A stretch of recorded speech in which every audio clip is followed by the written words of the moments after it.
Most people think discipline is something you perform, something visible, something others can point at, admire, and talk about.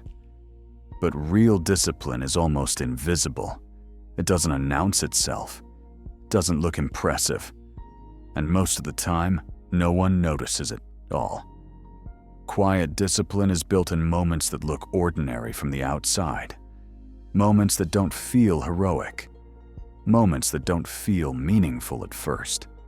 It's waking up and doing what you said you would do, even when no one is watching.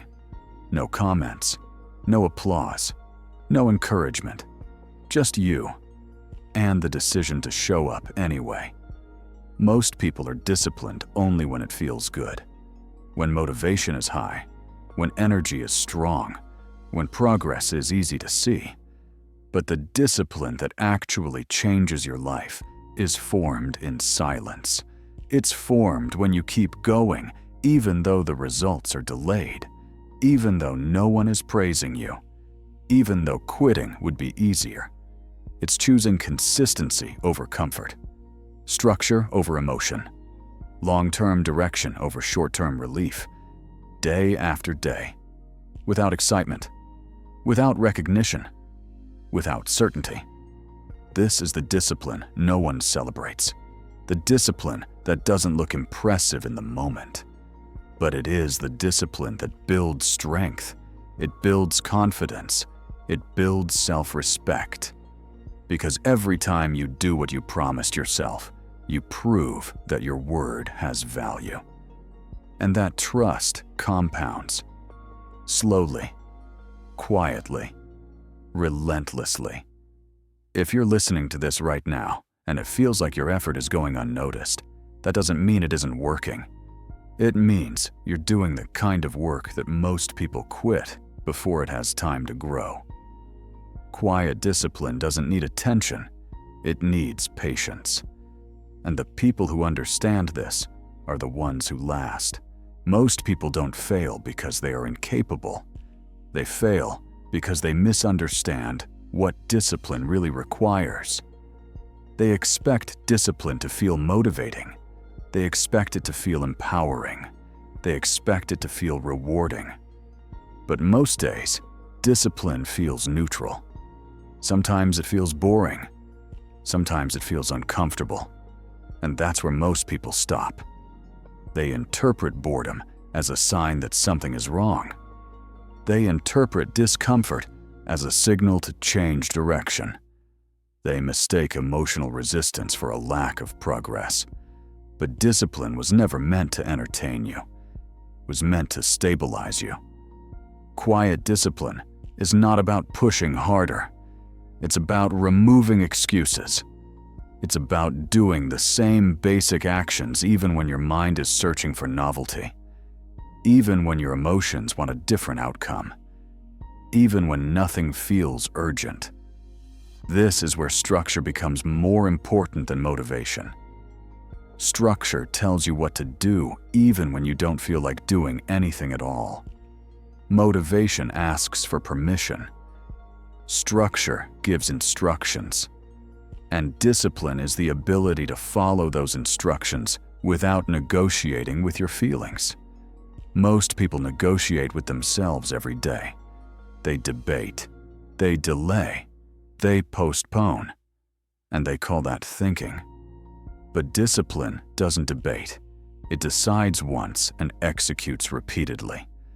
This is why quiet discipline looks simple from the outside, but feels demanding on the inside. Because it asks you to act without emotional confirmation, to move forward without constant reassurance, to trust the process before the results arrive.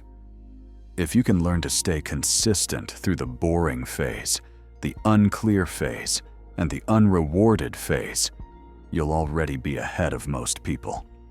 Not because you're stronger, but because you stopped needing things to feel good in order to keep going. Quiet discipline rarely looks dramatic. In real life, it looks repetitive. It looks predictable. It looks almost boring. It's the same wake-up time, the same routine, The same small decisions made again and again. Most people underestimate how powerful this repetition is because it doesn't feel intense. There's no emotional spike, no sense of urgency, no instant feedback telling you that you're on the right path. But discipline was never meant to create excitement. It was meant to create reliability. Quiet discipline is built when your actions no longer depend on how inspired you feel in the moment. You don't ask yourself, "Do I feel like doing this today?" You ask, "Is this part of the system I committed to?" And then you act. This is where discipline starts to separate from motivation. Motivation reacts to mood. Discipline follows structure. Motivation needs novelty. Discipline thrives on repetition. That's why quiet discipline feels heavy at first. Your mind resists doing the same thing without a new reward. Your emotions want confirmation that the effort is worth it. But discipline doesn't negotiate with those emotions. It understands something most people don't. Progress is not built by intensity. It's built by exposure.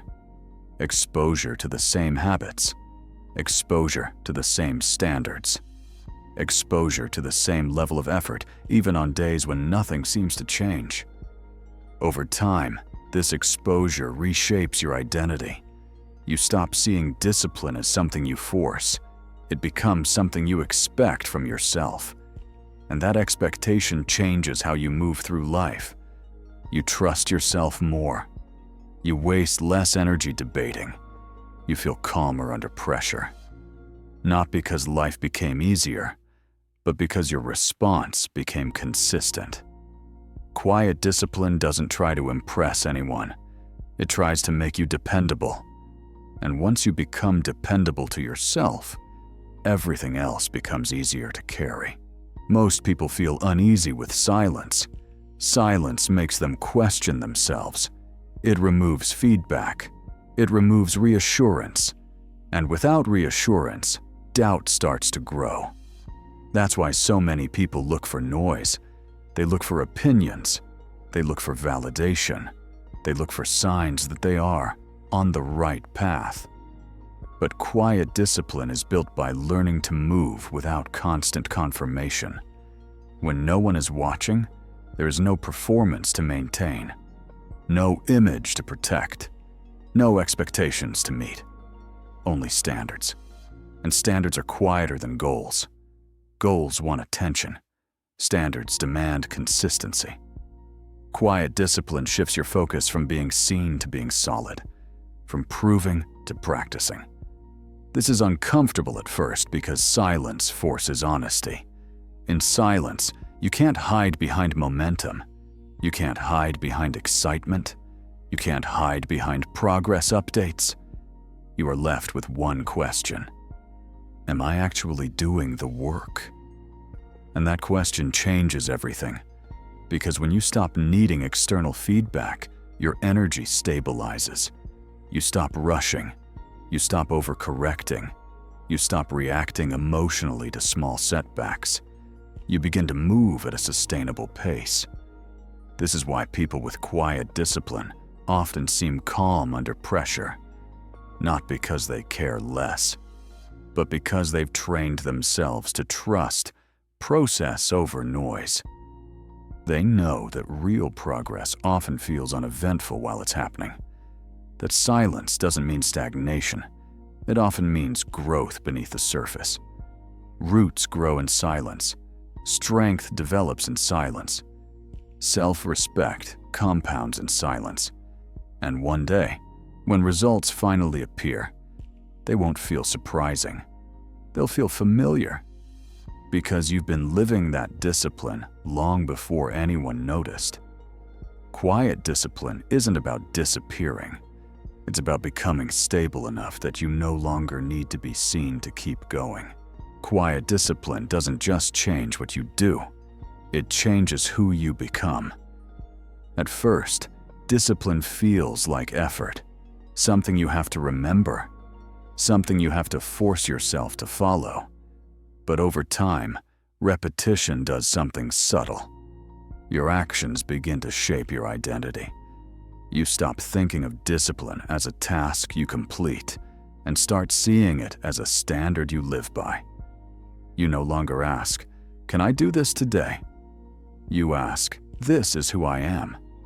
What does someone like me do?" And that question is powerful, because identity removes hesitation. When discipline becomes part of who you are, you don't rely on willpower. You rely on expectation. You expect yourself to show up.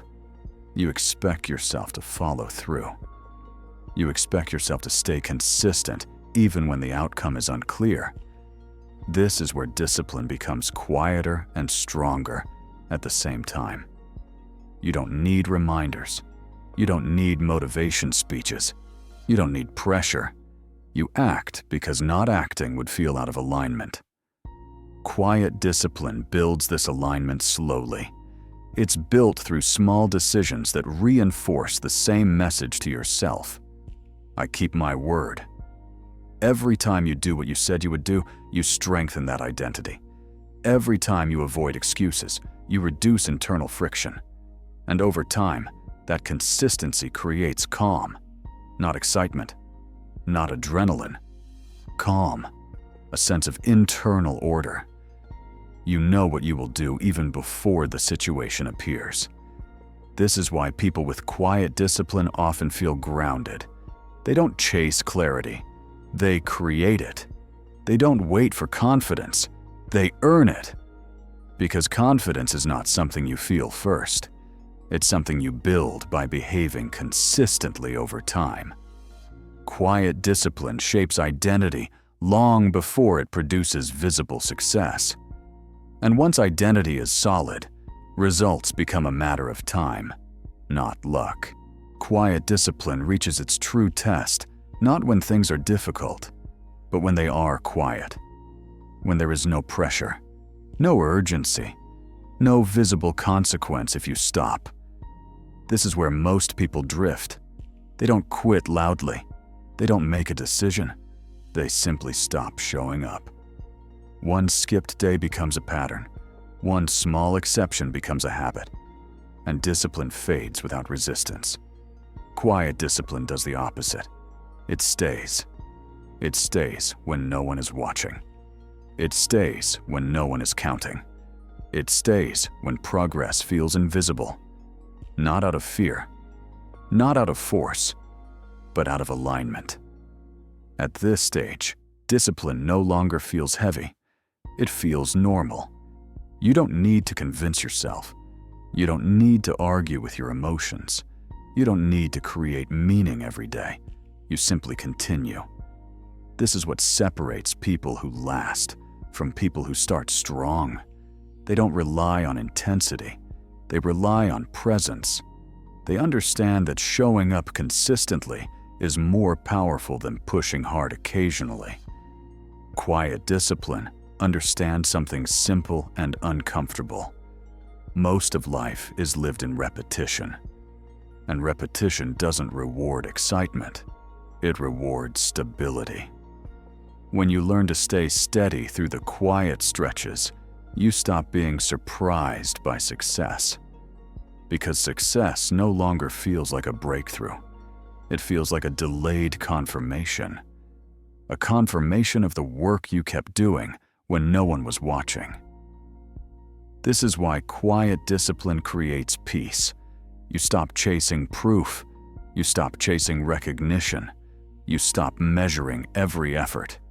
You trust yourself because you've seen yourself show up too many times to doubt it. And that trust is grounding. So if today feels uneventful, if your effort feels unnoticed, if nothing dramatic is happening, stay. Stay with the routine. Stay with the structure. Stay with the standards you chose. You don't need to be seen. You don't need to be validated. You don't need to feel inspired. You only need to remain consistent. Because the quiet days are not empty. They are building everything.